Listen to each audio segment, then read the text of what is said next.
Stage पर छौरी नाचे एले स्टेज पर छौरा में मार भगेले छौरी नाचे एले स्टेज पर छौरा में मार भगेले धाका धुकी में गोली बंदूक फायर भगेले धाका धुकी में गोली बंदूक फायर भगेले जखन नाचे एले स्टेज पर छौरी नाचे एले स्टेज पर छौरा में मार भगेले छौरी नाचे एले स्टेज पर छौरा में मार भगेले कमिटी से आग्रह है जो लड़के के पीछे कुछ लड़के बदमाशी कर रहे हैं उनको जाकर थोड़ा बढ़िया से स्वागत करें और चाय मंच पर भिजवाएं। Satyam Sawariya recording studio music by Santosh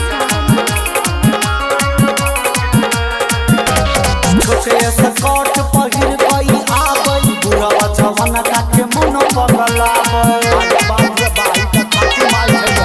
छोटे स्कर्ट पहिर गई आबई लाला काली लिपस्टिक पर मन पगलाबई देखी गोबुर बोल नौका ठार भगेले देखी गोबुर बोल नौका ठार भगेले जखन नाचे एले स्टेज पर छौरी नाचे एले स्टेज पर छौरा में मार भगेले छौरी नाचे एले स्टेज पर छौरा में मार भगेले नीम का पेड़ किसी चंदन से कम नहीं ये हमारा नवयुवक युवा कमेटी किसी लंदन से कम नहीं ए लड़के लोग कृपया शांति बनाकर रहो नहीं तो हमारा कमेटी देहात को संसार देगा समझे कि नहीं।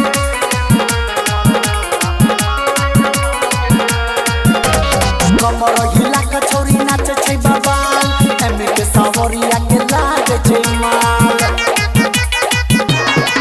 हे यो कमर हिला के छौरी नाचे छै बवाल मनोज सावरिया के लागे छै माल अंगूर सनकई जवानी अनार भगेले अंगूर सनकई जवानी अनार भगेले जखन नाचे एले स्टेज पर छौरी नाचे एले स्टेज पर छौरा में मार भगेले छौरी नाचे एले स्टेज पर छौरा में मार